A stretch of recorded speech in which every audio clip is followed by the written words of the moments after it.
আজকে তোমাদের সাথে শেয়ার করব সেই অর্গানিক ফেসবুকের ভাইরাল তেল। আমি এই তেল বাসায় অল্প খরচে বানিয়ে ব্যবহার করি।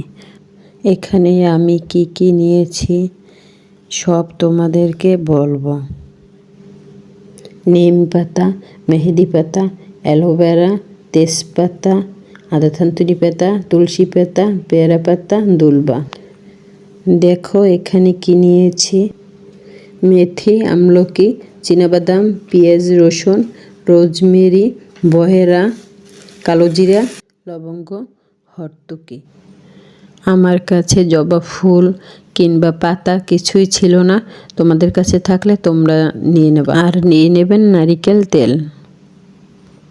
এখানে আমি 500 গ্রামের মতো তেল নিয়ে নিচ্ছি, কারণ আমি আর আমার মেয়ে ব্যবহার করব। আমি সব কিছুই একে একে দিয়ে নিচ্ছি। 500 গ্রাম তেলই আমাদের মা মেয়ের হয়ে যাবে। এই তেলটা আমি প্রতি মাসেই বানাই। আমার চুলের অবস্থা অনেক খারাপ হয়েছিল। এই তেলটা ব্যবহারে আমি অনেক উপকার পাইছি।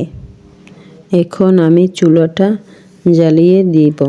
অল্প পাওয়ার দিয়ে জাল দিতে হবে। 2-3 মাস ব্যবহার করলে বুঝতে পারবেন এটা কত কার্যকারী একটা তৈল। আর দেখুন এই তৈলটার কালারটা কত সুন্দর হইতে আছে। জাল দিতে দিতে এই তৈলটা ঘন হয়ে আসতেছে। আমি কিন্তু একদম কম পাওয়ার দিয়ে এটা জাল করতে আছে। এই তেলটা ব্যবহার করবেন যেদিন শ্যাম্পু করবেন তার আগের দিন রাত্রে। এটা জাল করা হয়ে গেছে, এখন এটাকে বন্ধ করে দেব। এটাকে আমি ঠান্ডা করে তারপর কাচের বোতলে এটাকে ছেঁকে নিচ্ছি। হরতুকি নামে যে ক্যাপসুলটা আমি রেখে দিয়েছি, ওই ক্যাপসুলটা আমি এখন দিয়ে দিচ্ছি। তো অবশ্যই তেলটা ঠান্ডা করে তারপর ওই ক্যাপসুলটা দিয়ে দেবেন। লাইক দিয়ে, শেয়ার দিয়ে, ফলো দিয়ে আমার পাশে থাকবেন। সবাই ভালো থাকবেন। আল্লাহ হাফেজ।